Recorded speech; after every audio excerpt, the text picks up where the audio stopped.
আসসালামু আলাইকুম দর্শক, এই মুহূর্তে আমরা আছি অমর ২১শে বইমেলা ২০২৫-এর মেলা প্রাঙ্গণে, চট্টগ্রামের বইমেলায়। আমি যার সঙ্গে দাঁড়িয়ে আছি তিনি এই সময়ের কবিতায় রাজ করা একজন মানুষ।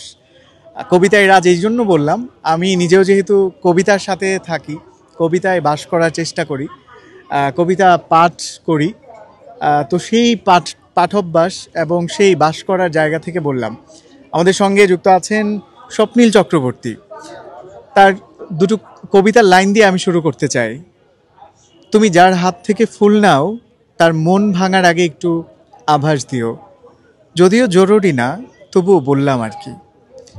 অভ্যাস কাটাতে একটু সময় তো লাগে, সময় লাগে ভুলে যেতে, মনে মনে বানানো কোনো একচালা ঘরের কথা, পাশাপাশি হাঁটা কোনো বিশাল ছাদের শেষে হাতের রেখা গুনতে গুনতে ঠোঁটের দিকে এগিয়ে যাওয়া। তোমার গাছ হয়ে বসে থাকা চুপচাপ, চাইলেই ভুলে যাওয়া যায়। প্রেম হলো পুরনো গানের কোনো সুর, প্রেম হলো পুরনো গানের কোনো সুর। তোমার জানালা থেকে আমার ভাবনা কত দূর, কিয়া বাত। কেমন আছেন স্বপ্নীল চক্রবর্তী? ভালো আছি। আপনি কেমন আছেন? আলহামদুলিল্লাহ, আমি ভালো আছি। আপনাকে সাথে পেয়ে এবং আপনার সাথে কথা বলতে পেরে আমি আরো বেশি ভালো লাগছে। সেম গোস টু মি, আমারও খুবই ভালো লাগছে। আপনার সাথে একবার কথা হয়েছিল এবং প্রথম সাক্ষাতেই আমি আপনাকে বলেছিলাম যে আপনার কথা শুনতে খুব ভালো লাগছিল। সেক্ষেত্রে আজকে আবার দেখা হয়ে গেল, অবশ্যই, তাও আমার শহরে। স্বাগত আপনাকে চট্টগ্রামে। অসংখ্য ধন্যবাদ। কবির শহরে কবির কবিতা হাতে দাঁড়িয়ে আছে এই মুহূর্তে। আচ্ছা দাদা, এই যে মানুষের জীবন ঘনিষ্ঠ এই যে এক একটা চিত্র আপনি শব্দে তুলে ধরেন, এটা কি করে সম্ভব হয়? আসলে আমার মনে হয় কবিতার জন্মটা হচ্ছে আসলে বিচ্ছিন্নতা থেকে, যে আমাদের যে যন্ত্রণা, নেগেটিভিটি, হ্যাঁ, যে নেগেটিভিটিগুলো আমরা প্রকাশ করতে পারি না।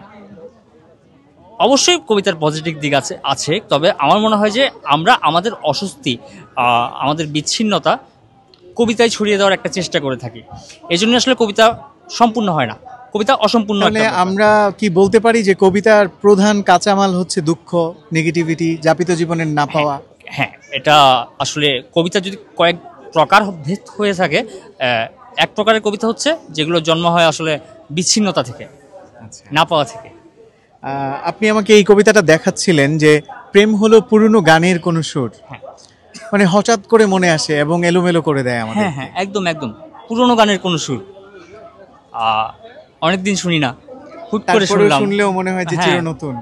মনে হলো যে এই গানটা তো মানে নিজের অজান্তেই আমরা শুনে ফেলি গানগুলো। আসলে ঘটনাগুলো আসলে ওরকমই, মানে হুট করে মনে পড়ে যায়। শৈশবে শোনা কোনো একটা গান, সেই গানটাও যদি এই বাড়ন্ত বয়সে বা বড় হওয়ার পর আমরা শুনি, তখনও মনে হয় যে চির নতুন, চির অম্লান হয়ে আছে। সব স্মৃতি মনে করিয়ে দেয়, আমাদের শৈশবকে যেন একটু ফিরিয়ে আনে। একদম একদম।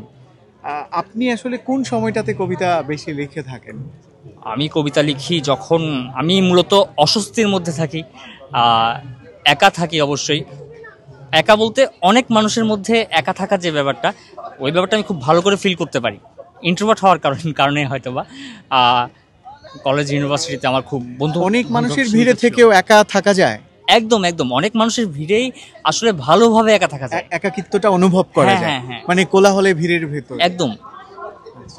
আমার তো সেটাই মনে হয়, আসলে আমি একা থাকতে পারি অনেক মানুষের ভিড়ে।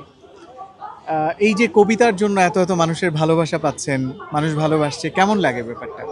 আমি অবশ্যই তাদের কাছে কৃতজ্ঞ। যদিও আমি আমার কোনো এক্সপ্রেশনে আমি ওই কৃতজ্ঞতাটা আসলে ঠিকঠাকভাবে ফুটিয়ে তুলতে পারি না বা আঁকতে পারি না আমার মুখে, তবে আমি কৃতজ্ঞ। আমার কখনোই কবিতা লেখার কথা ছিল না, আমি আপাতমস্তক আসলে কবিতার বই কখনো পড়িনি ছোটবেলা থেকে। থ্রিলার, প্রবন্ধ এসব পড়ে বড় হওয়া। আমার সৈয়দ মুজতবা আলী আমার প্রিয় লেখক।